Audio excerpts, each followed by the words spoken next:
Welcome to TypeScript FM, the friendly podcast for TypeScript developers where we bring you news, updates, and interviews from the community with plenty of tomfoolery sprinkled in.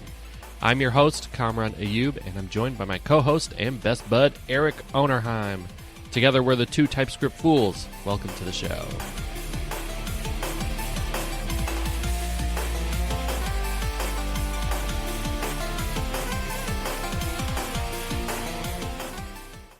Welcome to the show. Welcome to the show. Hello, hello. How's it going? What up, Eric? How's your week? This was your week back to work, so how'd it go? Yeah, so I'm back in the salt mines as of Monday, and I don't like it. I took an entire week off for my birthday, and that was great. Hold on. Eric's boss, cover your ears. Yeah.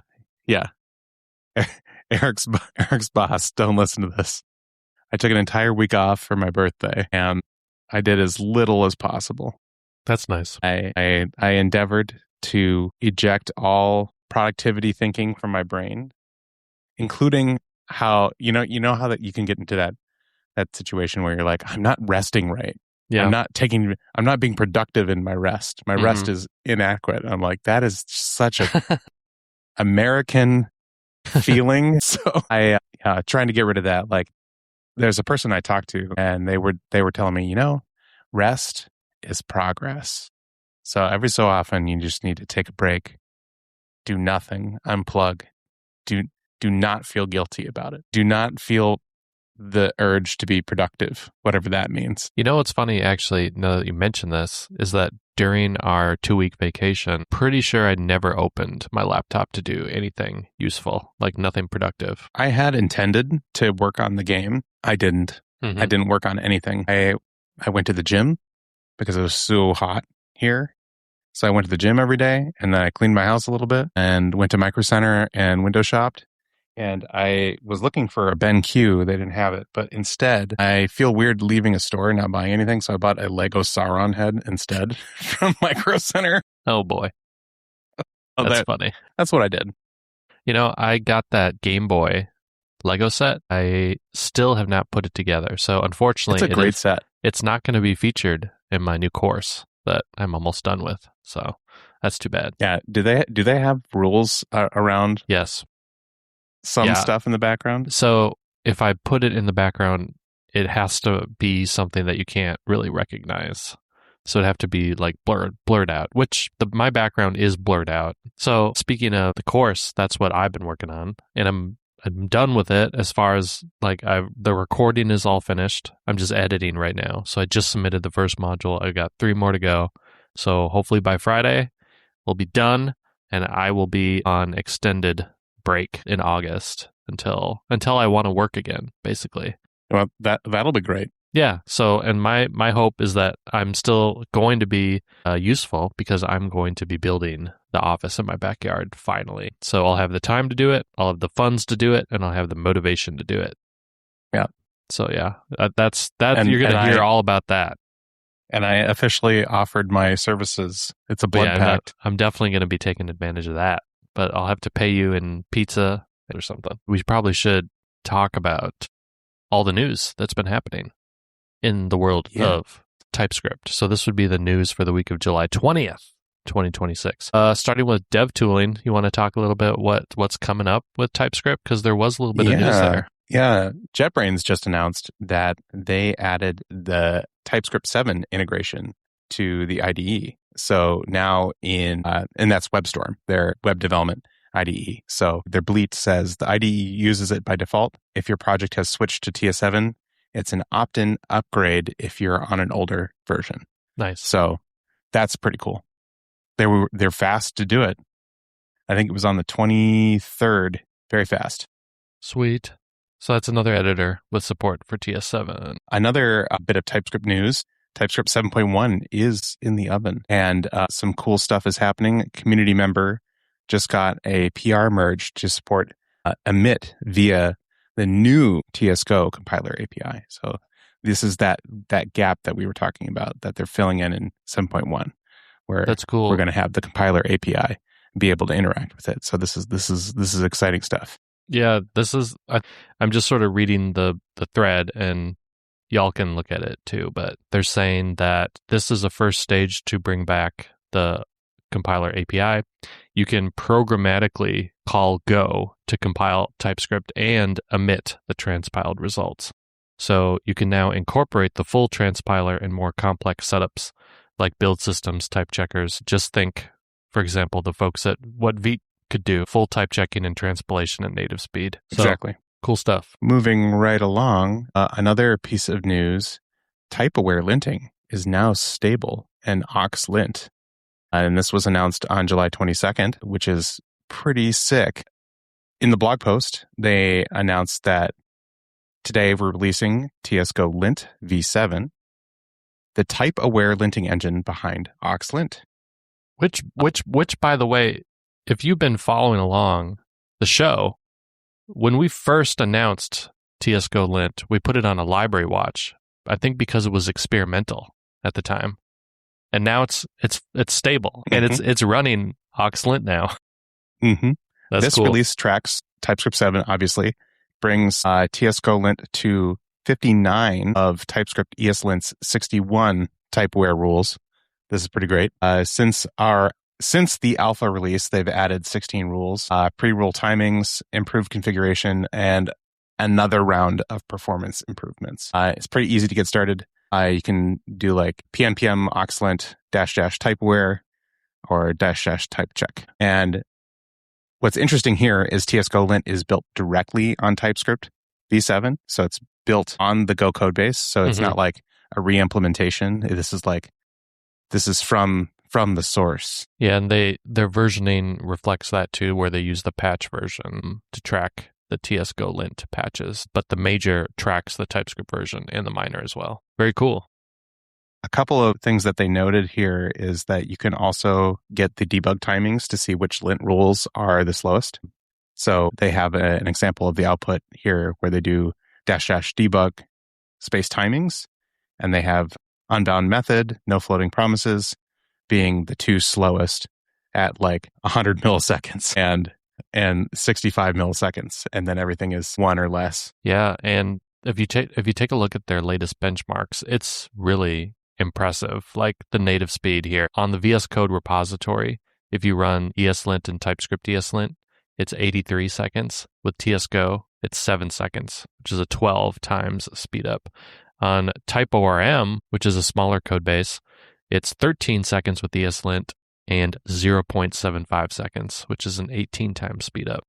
So, like, we're talking significant differences in speed, and you almost have full parity with TypeScript ESLint now. Yeah, this is pretty sick. This is definitely a thing that's really looking attractive for the bigger code bases, especially for things like floating promises that are such a huge foot gun if you did it accidentally and not on purpose. All right. Last on the list of developer tooling, we have yet another runtime. What the buzz? We have a new runtime called Buzz. And get this, Buzz is a drop-in replacement for Bun using modern Zig with sub 1 second incremental builds. The post here on Zigit says this is a work in progress, fork of Bun based on the last commit before the Rust rewrite. So the drama is on. Yeah, this is pretty dramatic, isn't it? And by the way, it's Buzz with just one Z, in case you're wondering. Yeah. Not Buzz Lightyear. I think this is interesting in terms of that it's probably mostly for the drama, because realistically, as a company, are you going to depend on this rando's fork of Bun? Not sure. Big question marks there. Yeah. I mean, it could be a good thing. It could be a bad thing. If anything, it'll be an interesting point to compare the code bases as they evolve. I'd be interested to see where this goes. I know Andrew Kelly's blog post had a lot of, pointed feedback, to say the least. But in this post, they also say that they plan on using LLMs extensively in this Buzz project, but hopefully with better development practices, with a human in the driver's seat and a focus on reducing technical debt and writing idiomatic Zig. Yeah, I think where this could find some traction is if they're starts to be like a team, like a open source team behind it. And if it, obviously because Bun is, part of Anthropic now, so they've got all that funding. And for the longest time, the open question was, how is Bun going to survive because they didn't have funding? Well, I mean, the same question is going to be asked here, right? Mm-hmm. Especially for someone's random fork. So it's definitely pretty interesting. This is probably like a learning experience type thing. I don't know how much practical. Yeah, I wouldn't hitch my cart to this horse. No, I don't think so, but it's interesting news, that's for sure. That's right. Cool. I got a bonus that's not in the show notes. Are you ready for me to throw this at you? I'm ready. Jake Bailey is working on a talk. I don't know what the talk is, but he says in his bleat, the best part about writing talks is finding all the oopsies in the code being talked about. And thus, I now have PRs to make the TypeScript AST 2% smaller, the parser 10% faster, the binder 1.5% faster. Yeah, so that's some performance news for you. Yeah, I'm excited. Yeah. We're gonna have to have them back on after 7.1, I think, to chat about the compiler design, API design. Exactly. Yeah, that's a good time to talk about the compiler API. Next up in Metaframeworks, Solid.js is getting rewritten in Rust, and that's not clickbait. I'll drop the time code in the video, but Ryan has a 6-hour-long video. As is his tradition, he has very long streams where he talks about a lot of things, and about like a third of the way in, he starts talking about his port of the Babel tooling that currently exists in JavaScript to Rust tooling using LLMs to do that. And he's making a lot of progress there. And he has a certain ethos around how to use the LLM and where it's appropriate and where it isn't. And I found it fairly refreshing. And I think if you're a Solid.js person, the kind of the numbers that they're getting out of the build process are amazing. Just That's absolutely cool. Amazing. Yeah. Because right now, Solid.js relies a lot on the Babel infrastructure that they have to produce the final output. Right, because Solid.js compiles your code, right? Mm-hmm. That's part of what makes it fast in the first place, like compared to React, and how it's able to introspect the code to like figure out dependencies and things like that.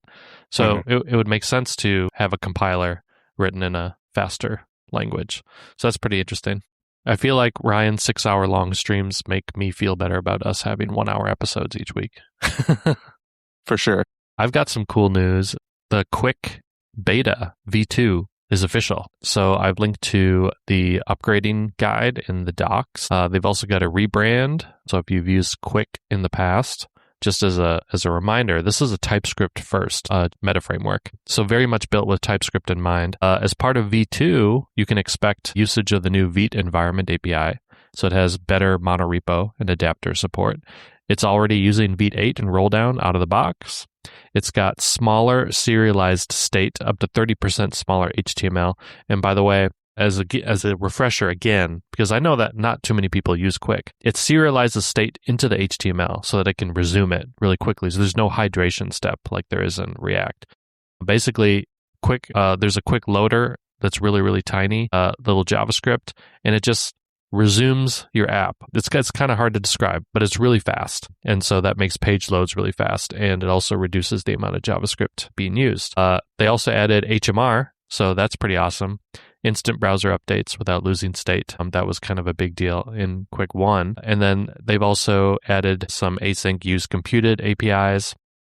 Use computed is like a way to do computed state. And then they've also added suspense, so a little bit more like React-y. But suspense essentially allows you to show fallback UI while part of the page waits. And if I were to make a bet on which Metaframework adds out of order partial declaration support first, probably Qwik would be the one to do it.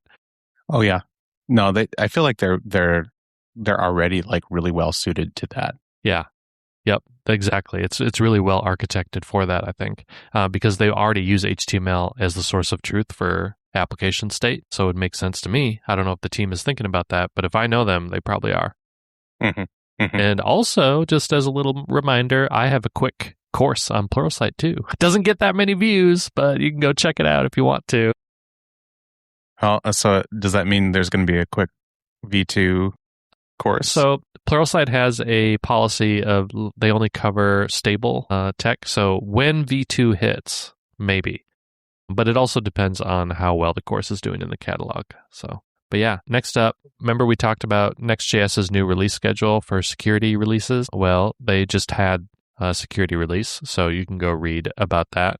There was a middleware bypass and a few other things related to React Server components. My course demo has already been updated because it is a security course, so that kind of made sense. But if you're using Next.js, yeah, you definitely want to update right away. Yeah, it's kind of a bummer. It feels like the middleware has taken a lot of lumps in the last few months.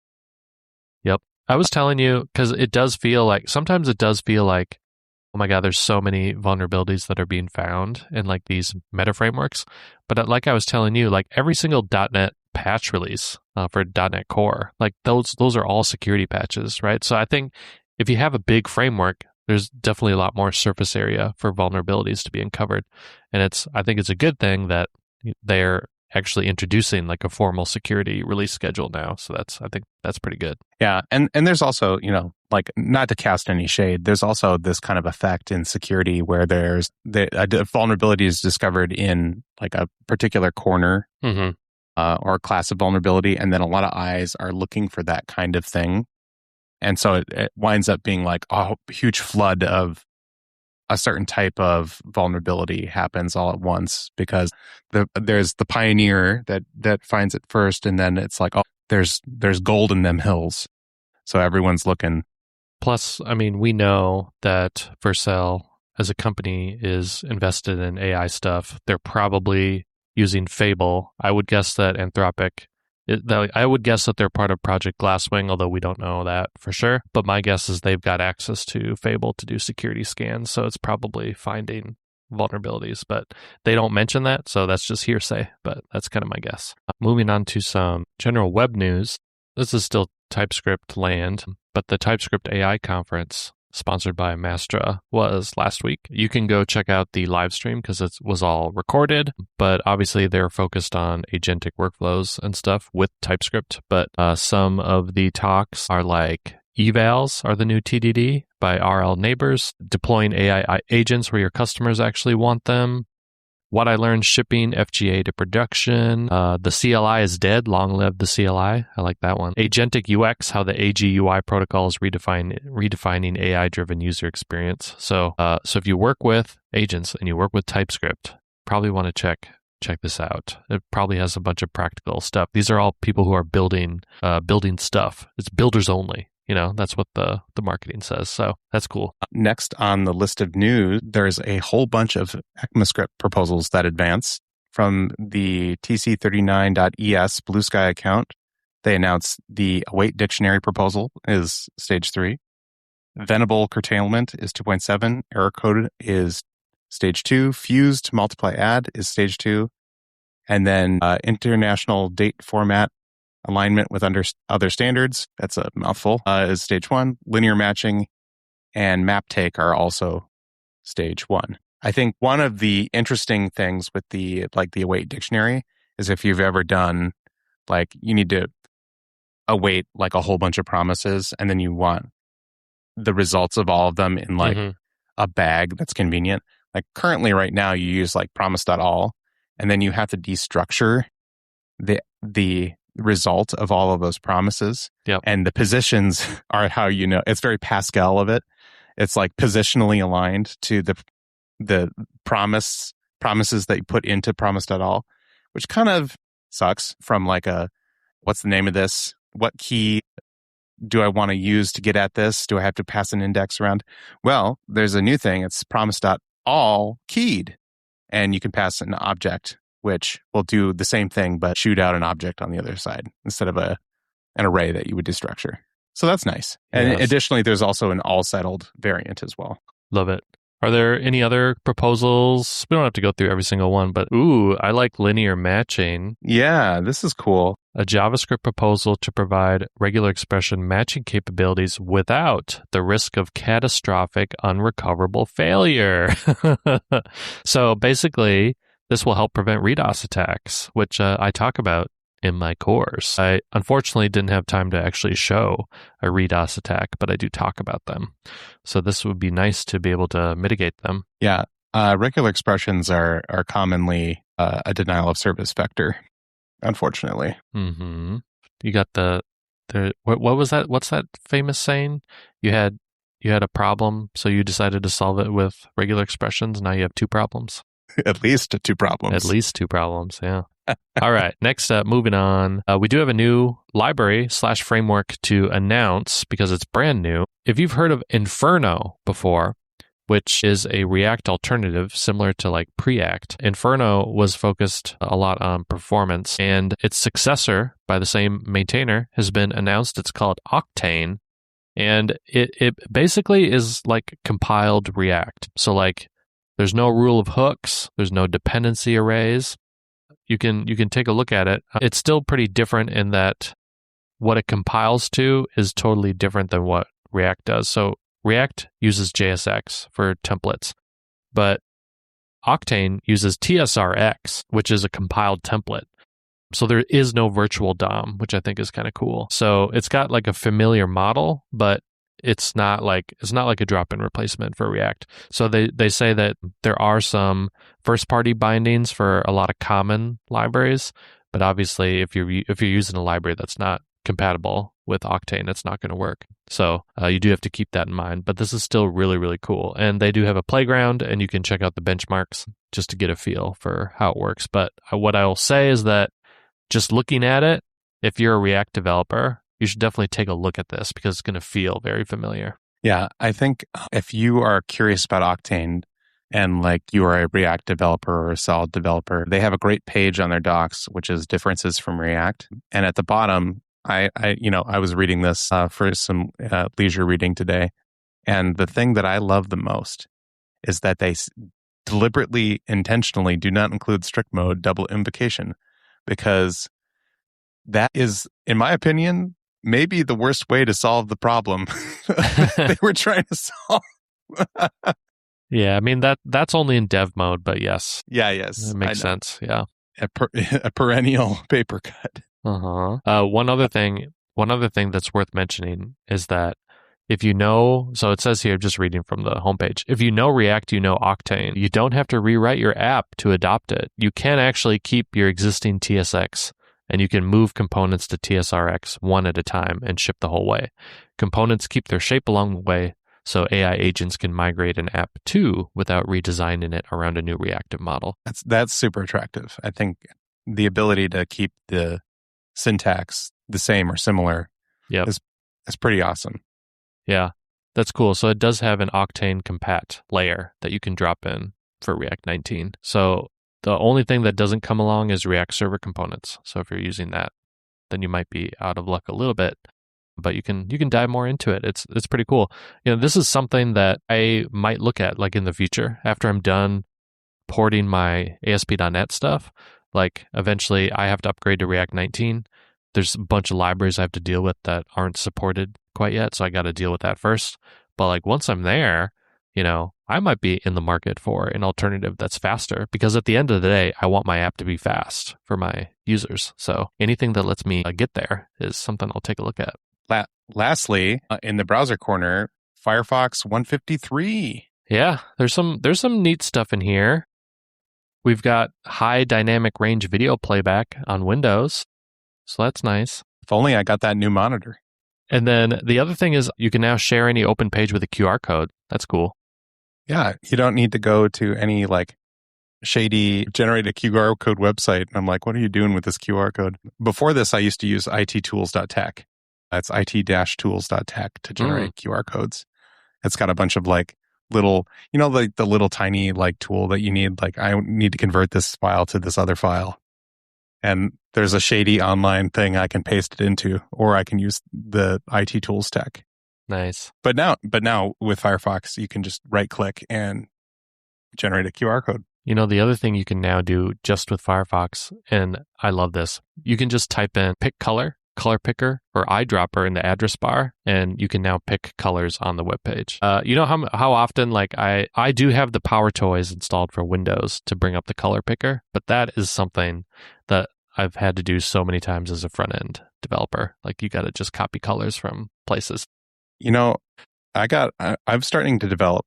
This is not good. I think this is a sign of insanity, but I'm starting to develop a pretty good at like guessing a hex. That's pretty impressive. Yeah. Honestly, I think that'd be a really fun developer game. Like it'd be the new Wordle. Uh-huh. That'd Guess be funny. the hex. Oh, you should make that. That'd be funny. Yeah, we should. I'm sure it exists. That's if cool. It doesn't, I'll make it. So there's something new called Smart Window, a new take on AI built into Firefox. It works with your open tabs and connects the dots, so you get better answers faster without giving up control. The one thing is interesting here is that this is an opt-in thing, so it is not something that just like pops up for you. But Mozilla does not keep your chat transcripts, so this is totally private. Yeah, I think one thing that Mozilla has been doing a good job about is allowing opt-outs or opt-ins. Yeah. For AI features. They have the whole like turn it off. Yep. And so you can just continue doing what you've been doing with the classic window experience, or you can try this smart window experience. Yeah, that's pretty interesting. We'll see what that looks like. That is not part of Zen browser, which is what I'm using. So I don't know if I'll see that. But if you're using vanilla Firefox, you'll see that. We have a lot of security, well, not a ton, but we have some security PSAs. The beatings will continue until security improves. Yes, we're here to keep you informed. Soccer.dev published a blog post about a fake Corepack site that was a fake version of Corepack. I think the fake version has been taken down. It was Corepack.org, and I think that was the fake one. And it would deliver an info stealer and proxyware to developers that downloaded it. So if you remember going to Corepack.org, you might have been got. Corepack is not distributed as a Windows installer. So if you did that, you definitely got. And the real project has no official website at Corepack.org. Mm-hmm. Any download offered there should be treated as malicious. Yeah, Corepack was a thing. I don't think it's a thing anymore in Node.js proper, but it was a way to abstract the different package installers, package managers. Mm-hmm. Mm-hmm. I think you have to manually install it now. Yeah, that's right. You have to manually install it. The Node.js technical steering committee voted to remove Corepack from the Node distributions. Right. So if you were a Corepack person, you do have to be careful because you might have got phished by this unofficial site. Mm-hmm. Because since 2025, you've had to install it manually. So if you found yourself at this site, then that would be bad news. Yep. I feel like I almost got.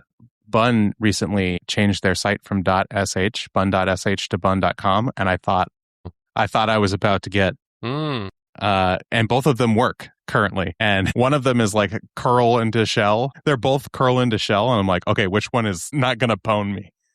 So I had to double check that I wasn't getting got. Mm-hmm. So I wound up verifying it by doing a whois and seeing that Anthropic owned both domains. So I'm like, okay, I'm probably okay. But yeah, so like, pay attention, like to the URLs. Don't just like type it in there and hope you didn't get typo squatted. Next up, WordPress has a pretty rough exploit that allows folks to become admin through some really interesting SQL injection through a series of small vulnerabilities. They managed to bypass the SQL sanitization built into WordPress. This is an example of a WordPress issue that was introduced in later versions of WordPress. So if you are on a WordPress version older than 6.8.5, you're not affected.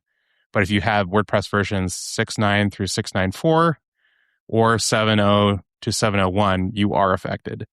And this is particularly bad because there's a ton of like Linux exploits out right now where you can get arbitrary processes can become root. Mm-hmm. So you can just pwn the server. Yep. So as soon as you become admin on a WordPress site, you can install a reverse shell, and then Bob's your uncle, you have the machine. Yep. So this machine is mine now. Yeah. So they have Ed has a link to the POC of how to exploit it. It's not hard. So if you got WordPress, I definitely keep close eyes on those. Poor WordPress. Next up, Socket has a blog post on a new initiative launched by the White House called Gold Eagle to manage the surge in AI-discovered vulnerabilities. I think the funny part about this is that it says the White House says the clearinghouse has already begun receiving and prioritizing vulnerabilities and coordinating verification of scanning results, but it did not identify the participating companies or open source organizations. It didn't disclose how many findings have entered the system or point to any patches completed through it. So I think there is some transparency that is missing here. I can't even comment on the name of the initiative. It's just so like cringe. Yeah, Golden Eagle. Gold Eagle. What is it called? Gold Eagle. You can't make it up. Yeah, can't make it up. So if you want to read about that, or just don't, but that is some news. that is certainly news. Great. Let's move on to more fun news. Library watches. So we've got a new TypeScript runtime that compiles TypeScript into native executables. Okay, so this is by Vercel. It's called scriptc, and basically you can write your regular, ordinary TypeScript, and it turns it into C, essentially. It's native code. So there's no Node runtime, there's no V8 engine, there's no JavaScript engine in the binary. It's literally just C. So it does require Clang. macOS ARM64 is the primary platform. Linux and Windows binaries build by cross-compilation. Now, of course, the trade-off here is that it doesn't work with any like NPM dependencies, really. But what is interesting is that they do offer an option if you pass -- dynamic. Guess what? It actually embeds Qwik.js as the runtime. So you at least get some compatibility if you want to use Qwik.js. But it does have comp time as well, which is kind of interesting. Comp time runs the TypeScript at build time in an isolated VM inside the compiler, and then bakes the result into the binary as a literal if you've used like Zig comp time before. So this is pretty cool if you need something that just gets you some raw performance, and you still want to write TypeScript. You don't want to really deal with dependencies, really. Yeah, I really want to dig into this and figure out how they did this. I wonder what the overlap is with like Porfer and other similar projects. Yeah, I don't know. This just came up on, I think I saw it on Reddit, or no, actually I saw it on Blue Sky. So, and there was no commentary on it. I just saw that it was a repo that was available. So it's interesting. Yeah, I wonder what the limitations are, because I know Porfer has run into a few like things that are just like very challenging to represent in a coherent way because of the unsoundness of JavaScript. So like TypeScript is also unsound, but necessarily in order to type JavaScript. So I'm very interested in this. And then the Qwik.js fallback is very interesting as well. One note on Qwik.js is last time I looked, it doesn't have a JIT built into it. So it would be mega slow, potentially. One content warning is that the README for scriptc is definitely written by an LLM. Yeah. So, I mean, you also have to take it with a grain of salt, like what it actually says. Yeah, it's certainly interesting. I would love to play around with that more. Yeah, I think it needs to be played around with. The next one, though, is definitely not AI slop. You want to talk about it? Yeah, this was one of our core contributors, and I forget which one of you brought it up, sent us this link called API Extractor. And this helps you build better TypeScript library packages by helping you track like accidental breaks. So say you changed your type interface accidentally and you didn't realize it. This will help you find it. It'll track missing exports, accidental exports. Like, no, now we're stuck supporting this accidental export forever. Yep. Oh, no. Unfortunately, TypeScript does not have sealed keyword. Yeah, it doesn't. No, it doesn't have sealed. Which I don't know if I talked about this. Maybe I have in the past, but I do. You can kind of do it with private symbols because then no one can override your method. Okay. Or call your because no one can interpret your type if you do a type intersection with a unique symbol. Anyway, you can kind of make it work. alpha beta graduation. You can do typing file rollup. So like if you ever like have done this before where you want to consolidate your d.ts file into like the one Uber file, which is a thing that we used to do and then stopped doing. And then maybe now we'll do it again. And then you can also do doc generation. So this might also be a thing to take a look at if you need to do that. And best of all, it's open source and free. Yeah, I'm definitely going to look at this for no reasons at all. Yeah, I mean, if you're a TypeScript library maintainer, you want to look at this. This is pretty cool. It looks like Knip has been knipping performance in the bud as well. That's right. Lars just posted that 6.29 is out, and there's a ton of goodies in here, including just an absolute dearth of performance improvements. Yeah, cool. If you work with Markdown and syntax highlighting, there are 2 new libraries on the block by TanStack. And no surprise, they're called TanStack Markdown and TanStack Highlight. So basically, they do separate concerns, right? So one is parse Markdown, and the other one is to add syntax highlighting. But they've got a focus on performance. And the interesting thing too is that the highlighter does not have like a whole engine in it, so it's very small. It's only 9 language document set is only 6 kilobytes, and the build containing all 25 shipped languages is only 8 kilobytes. So if you compare that to some other highlighter libraries, like that's pretty impressive. So that's pretty cool. It looks like it transforms stuff into an AST, and that's how it's able to get really fast. So that's pretty cool. Some relatively big news in the Webpack world. Webpack version, what is this? I read this wrong. Webpack 5.109 is out, and this is one of the largest minor releases in recent memory, according to the blog post. They've added a few big headliners. One of them is fresh projects can import CSS, HTML, TypeScript, and WASM with zero config. So that's pretty cool. That is cool. One interesting change is they are also adding Vite-compatible module APIs. So cool stuff like that. That is cool. I would say that the other big headliner that they have is that you used to have to use the HTML Webpack plugin to output HTML and mess with like tags.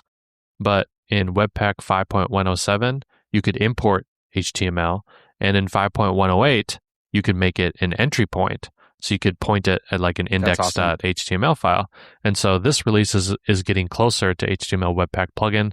Most of what the plugin is used for day-to-day is supported, from head generation to content security policy, and that's all built into Webpack Core.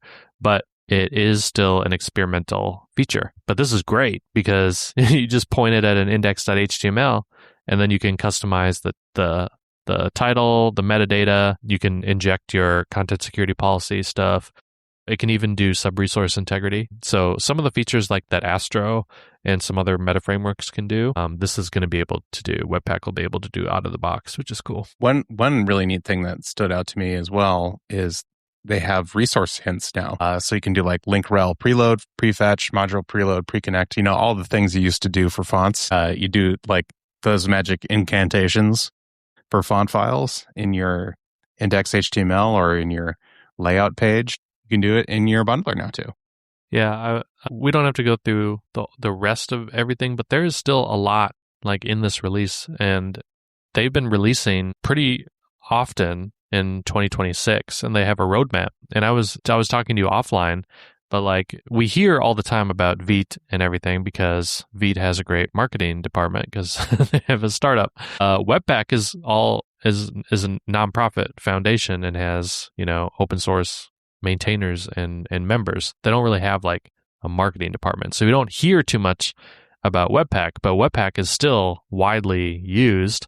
And this is all great news for people who are using Webpack, who wish that they could maybe switch over to Vite or some of the new fancy pants build tools, but Webpack is still getting the love. So that's pretty cool. Should we move on to community highlights? We should. What you got? This is maybe an old one, but someone sent this to me.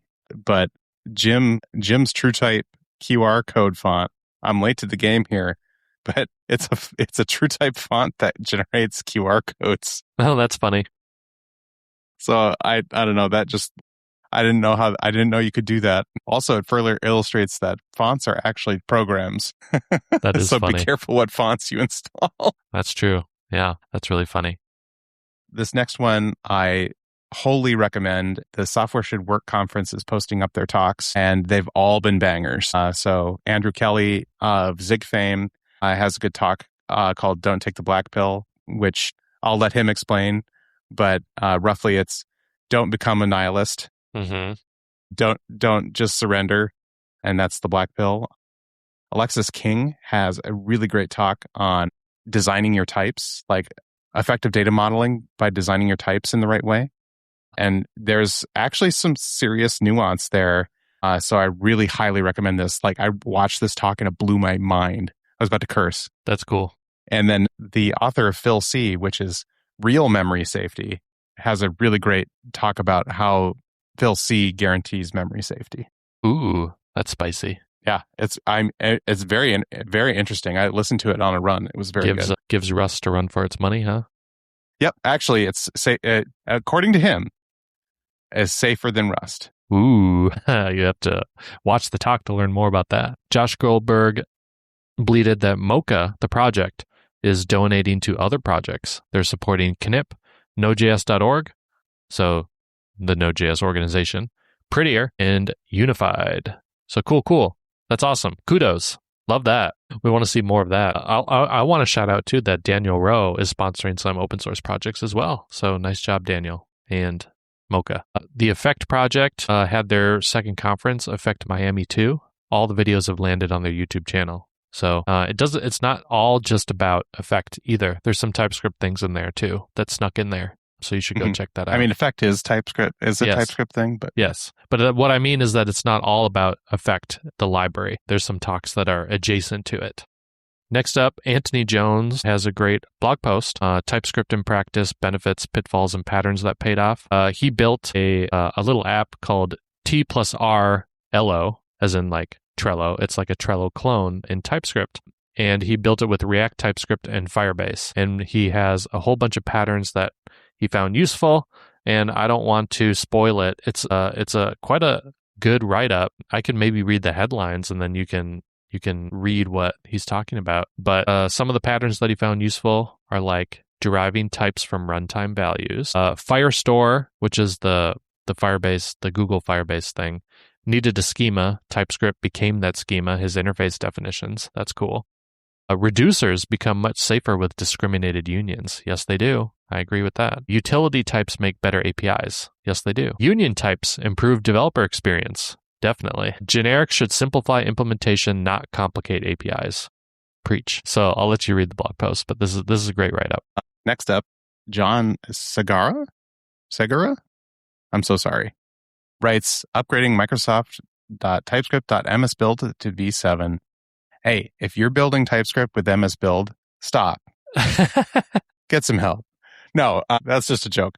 But this talks about how to upgrade your MSBuild, if that is you, to build TypeScript 7.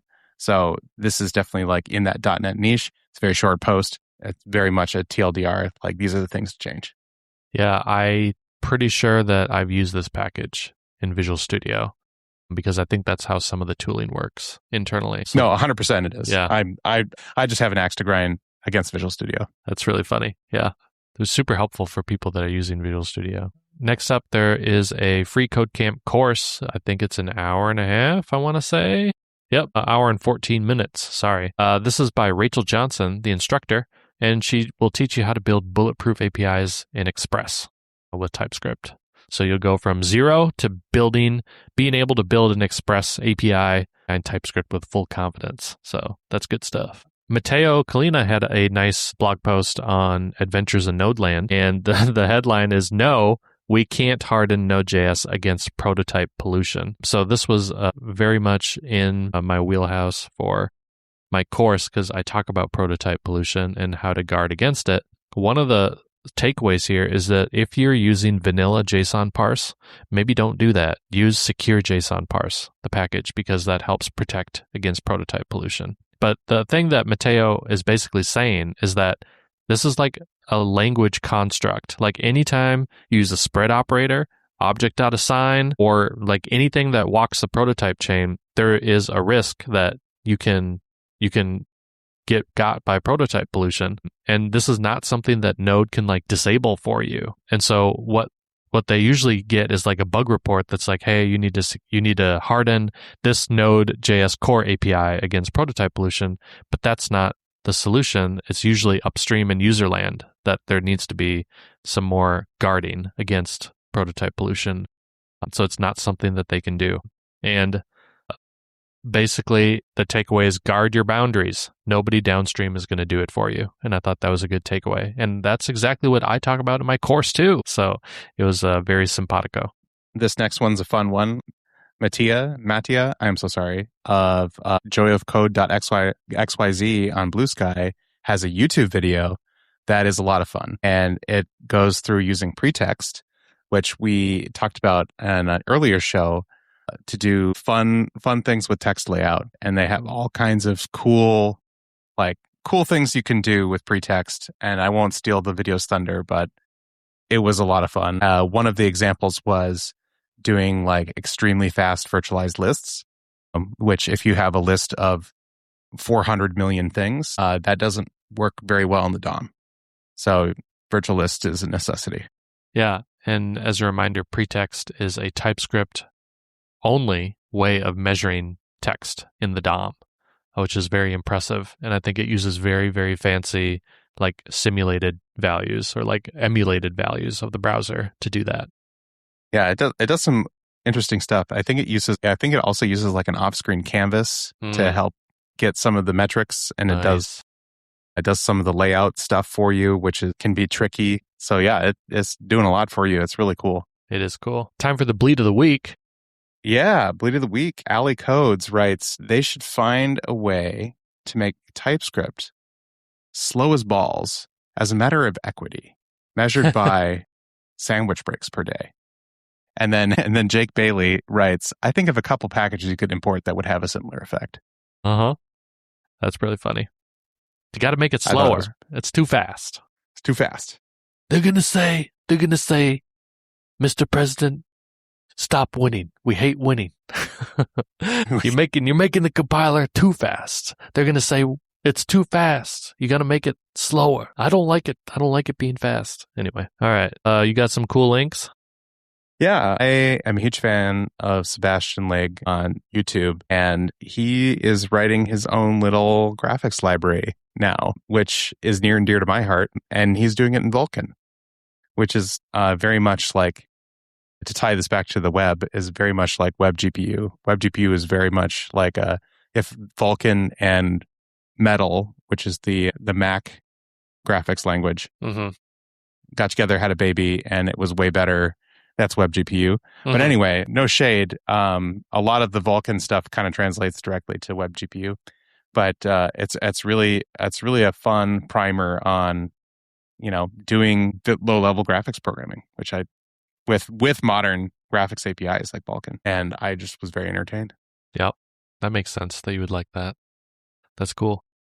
Yeah, that is 100% up my alley. This cool link that I have actually came from another contributor on Excalibur, because we were lamenting that like I don't really use X anymore, even though I do have an account. So I have to check in sometimes on accounts. And they said, well, you could use knitter.net, and you basically, it's just a mirror of X, and it is without all the gates. And you can even get an RSS feed by just appending /RSS after the user's name. So if you go to knitter.net/commonayub/RSS, you'll just get my feed as an RSS feed, which is kind of cool. I don't think I have any posts on there. I think I deleted everything, but yeah. I don't think I've posted in years. Yeah, I think that this is a nice way to keep up with accounts that haven't, moved over to Blue Sky for whatever reason or other. And that is the letter NITTER.net. Yeah, like Twitter, but Knitter. Cool. Time for the Minnesota long goodbye, but I think it's really just going to be a Minnesota short goodnight, don't you think? Yeah. We're past your bedtime. Dear listener, it is very late here in Minneapolis, and we have been experiencing unbearable heat lately. We have literally yesterday we went to the beach. Yesterday we went to a pool party, okay, at a friend's house. That was a blast. Today we went to the family aquatic center to go to the pool again for 2 hours. And then my family has basically been at the beach every single day this last week.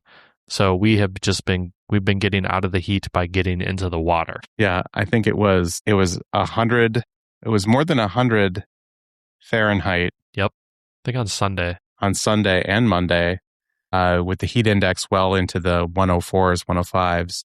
My nose got toasty from the sun. Yeah, extremely dangerous, actually, to be out there exerting. I think we were definitely in wet bulb territory here in Minnesota because it's extremely humid. Mm-hmm. So, yeah, it was definitely dangerous to be outside. This is why I'm not upset that I can't work on my office, because I would have to be outside all day to work on it. And that's why I'm thinking, late August into fall is going to be the best time for me to work on stuff because it'll be a little bit cooler. So I'm excited about that. July is not a great month to be working outside on DIY projects. No. My axe to grind is that it stays pretty hot here through September, and all of the trails here, the city of Minneapolis caps all of the water fountains on the trails. Early, it's 80 degrees and there's no water fountains open. Yeah. And I'll and nothing's worse than being 12 miles in, and then you're rolling up to a water fountain because you're out of water and it's off. The land of 10,000 lakes, we can't even keep our water fountains online, until November. They're worried about them freezing and exploding. Yeah. But they don't want to push it, I guess. They don't want to push it to October, which is October's fine. Typically October's usually fine. It's not even until November that we get anywhere close to freezing. Yep, exactly. Yes, they need to get with the program. They do. Okay, I'm going to let you go sleep. I'm still good. I'm still awake. I'll be fine. But I think you need to get to bed. I do need to get to bed. Cool. All right. Well, thanks for listening. We'll see you next week. Bye-bye. Bye-bye. Hi, everyone. This is Kamran. I just wanted to thank you for listening to the show, and we hope you enjoyed the episode. If you want to see the show notes, you can check your podcast player or go to TypeScript.FM, where you'll see a list of all the episodes. If you enjoyed the show, tell your friends, and please rate it on Apple Podcasts or Spotify, because that's how the show grows and gets discovered by more people. If you want to suggest news or a project that should be covered, or just want to say hi, email us at feedback@typescript.fm. If you want to follow us on social, we're both active on Blue Sky. I'm at kamronigus.com, and Eric is at ericonerheim.com. You can also follow the show directly at typescript.fm.